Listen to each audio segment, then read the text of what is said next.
बोलना और प्रतिक्रिया करना जरूरी है, लेकिन संयम और सभ्यता का दामन नहीं छोड़ना चाहिए। आज़ाद रहिए, विचारों से बंधे रहिए, संस्कारों से बंधे रहिएगा।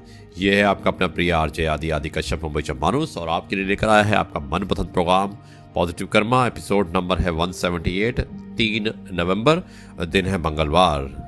दोस्तों, जीवन में प्रार्थना करो केवल इसलिए नहीं कि कुछ ज़रूरत है, बल्कि इसलिए कि हम शुक्रगुजार हैं भगवान के इस जीवन में जो कुछ हमारे पास है वो भी बहुत कम लोगों को नसीब होता है। दोस्तों, हमारी नीयत से ईश्वर प्रसन्न होते हैं और दिखावे से इंसान। यह हम पर निर्भर करता है कि हम किसे प्रसन्न करना चाहते हैं। सुप्रभात, नमस्कार, सत श्री अकाल, गुड मॉर्निंग, आदाब। यह है आपका अपना प्रिय आरजे आदि आदि कश्यप मुंबई से मानुस, और आपके लिए लेकर आया है आपका पसंदीदा प्रोग्राम पॉजिटिव कर्मा।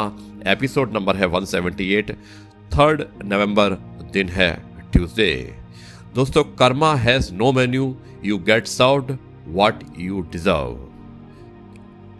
क्या आपको पता है विश्व में सबसे अधिक एवं सभी तरह के मसाले भारत में होते हैं। विश्व में सबसे अधिक एवं सभी तरह के फल भारत में मिलते हैं। विश्व में सबसे अधिक एवं सभी तरह की सब्जियां भारत में उगती हैं। विश्व में सबसे अधिक एवं सभी तरह के अनाज भारत में उगते हैं। विश्व में सबसे अधिक एवं सभी तरह के खनिज पदार्थ भारत में पाए जाते हैं। विश्व में भारत के आम सुप्रसिद्ध हैं। विश्व का सबसे अच्छा बासमती चावल भारत में ही उगाया जाता है। विश्व की 60% चीनी भारत में ही बनती है। विश्व में सबसे अधिक एवं सभी तरह के कपड़े केवल भारत में बनते हैं। भारत को आज सुपर पावर होना चाहिए था, लेकिन विकसित भी नहीं है, अभी विकासशील है। ये एक विचारणीय बात है। विचार कीजिएगा और मुझे जरूर लिखिएगा कि ये क्या कारण है कि हम अभी तक भी विकासशील ही रह गए, विकसित नहीं हुए। दोस्तों, मैं धन्यवाद करता हूं कि मेरे बीते हुए कल को जिसने मुझे बहुत कुछ सिखाया, और भविष्य को कहता हूं कि मैं और भी कुछ सीखने के लिए तैयार हूं। सुप्रभात, नमस्कार, और यह है आपका अपना प्रिय आरजे आदि आदि कश्यप मुंबई से मानुस, आपके लिए लेकर आया है आपका मनपसंद प्रोग्राम पॉजिटिव कर्मा।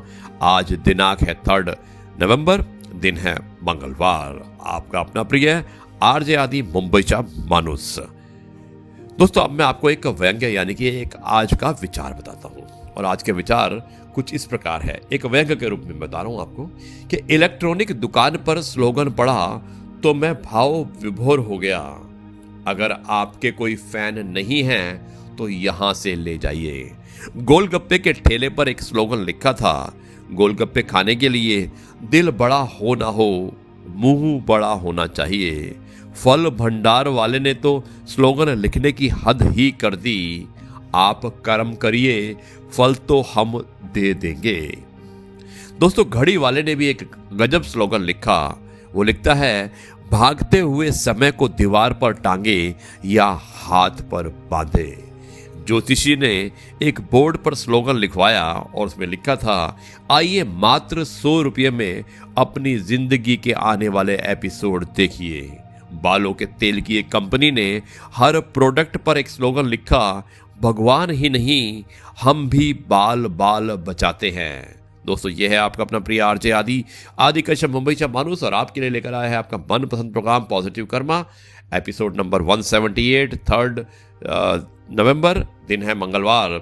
जाइएगा मत, मैं मिलता हूँ एक छोटे से ब्रेक के बाद, और इसके बाद मैं सुनाऊंगा आपको एक आज की कहानी, और बहुत अच्छी कहानी है। ये कहानी भी आपको पसंद आएगी।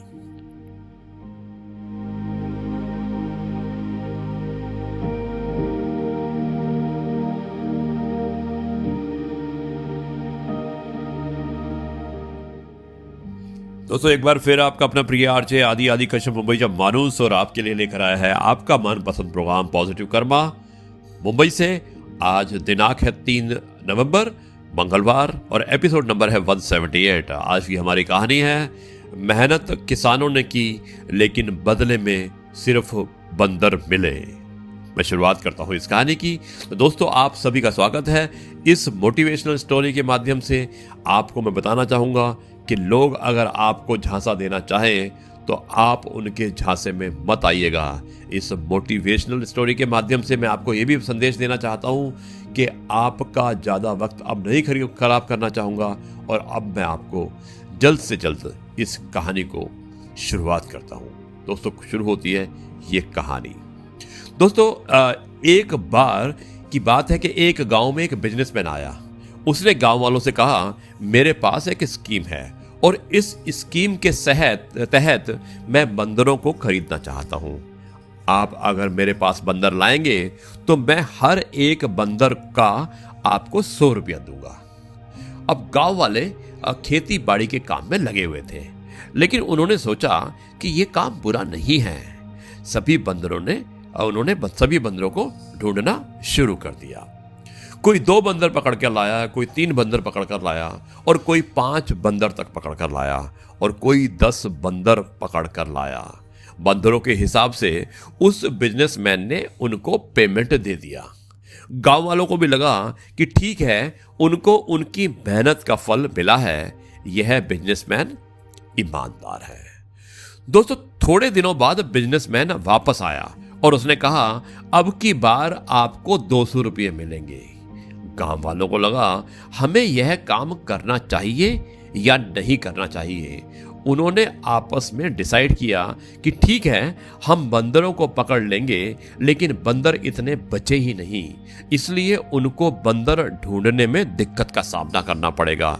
इस बार बंदरों की संख्या बहुत कम थी और आसपास के गांव में भी बंदर विलुप्त हो रहे थे, लेकिन फिर भी गांव वालों ने मेहनत की और जिसको सफलता हाथ लगी उसको 200 रुपये एक बंदर का मिल गया। दोस्तों, अब की बार उस बिजनेसमैन ने गांव वालों से कहा कि अगर आप बंदर पकड़कर लाएंगे तो आपको 500 रुपये मिलेंगे। एक बार गांव वालों को शक हुआ कि आसपास गांव में बंदर नहीं हैं, अब हम बंदर कहां से पकड़कर लाएंगे। और सभी गांव वालों ने डिसाइड किया कि अब आगे से हम हमारी खेती का काम करते रहेंगे, हम इस बिजनेसमैन के चक्कर में नहीं पड़ेंगे। अब कुछ दिनों बाद बिजनेसमैन फिर वापस गांव में आया और उसने कहा कि अगर आप मुझे बंदर देते हैं तो मैं आपको 1000 रुपये एक बंदर के बदले में दूंगा। गांव वालों को भरोसा तो था कि यह दे सकता है, क्योंकि पहले भी उसने उनको 100 और 200 रुपये एक एक बंदर के दिए थे। तो उन्होंने कहा, लेकिन आसपास बंदर है ही नहीं, हम कहां से बंदरों को लाएं? और ये कहकर वो लोग चले गए। लेकिन उस जो बिजनेसमैन था, उसके साथ उसका एक सलाहकार भी था, जो उसका एडवाइजर था। उसने गांव वालों से कहा कि देखो, मेरा बॉस तो चला गया, आप चाहे तो 500 रुपये में मुझसे बंदर खरीद के 1000 रुपये में इस बिजनेसमैन को बेच सकते हो। गांव वालों ने कहा, ठीक है। 500 में गांव वालों ने बंदर ले लिए, क्योंकि उनको ये बिजनेस बहुत अच्छा लगा कि 500 में बंदर खरीदेंगे और 100 रुपये में 1000 रुपये में बेच देंगे, यानी कि एक बंदर पे 500 रुपये का फायदा सीधा हो रहा था। और उन्होंने अपनी मेहनत के जितने पैसे इकट्ठे किए थे वो सारे के सारे पैसे उसको दे दिए, जबकि वो बिजनेसमैन तो उस सलाहकार को सिखा कर गया था, तो वह बिजनेसमैन पैसे लेकर चला गया। अब गांव वालों के साथ वो बंदर ही बंदर थे, यानी कि लौट के बुद्धू घर को आए और सारे के सारे बंदर वापस गांव में आ गए। लेकिन नुकसान हुआ तो किसका? गांव वालों का, जिन्होंने 500 रुपये अपनी जेब से दे दिए थे, जबकि कमाए थे कितने? 100 रुपये या 200 रुपये। तो दोस्तों, इस कहानी से हमें यह सीख मिलती है कि किसी की जालसाजी में नहीं आए।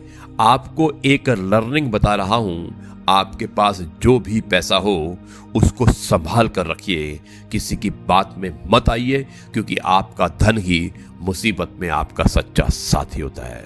दोस्तों, आशा करता हूं कि ये कहानी आप सभी को अच्छी लगी होगी, और अगर आपको अच्छी लगी है तो आप मुझे जरूर लिख सकते हैं। मेरा मोबाइल नंबर है 9833880402। और अब मैं इस कार्यक्रम का, यानी कि आपका अपना प्रिय आरजे आदि कश्यप मुंबई से मानुस, जो कार्यक्रम लेकर आया था, एपिसोड नंबर था 178 पॉजिटिव कर्मा के तहत में, अब मैं इस कार्यक्रम को यहीं पर समाप्त करता हूं। और कल फिर एक बार आपसे मुलाकात होगी, एक नई कहानी, नए किस्से और नई बातों के साथ। तब तक के लिए मैं आपसे कहता हूं नमस्कार, जय हिंद, वंदे मातरम, भारत माता की जय, वंदे मातरम।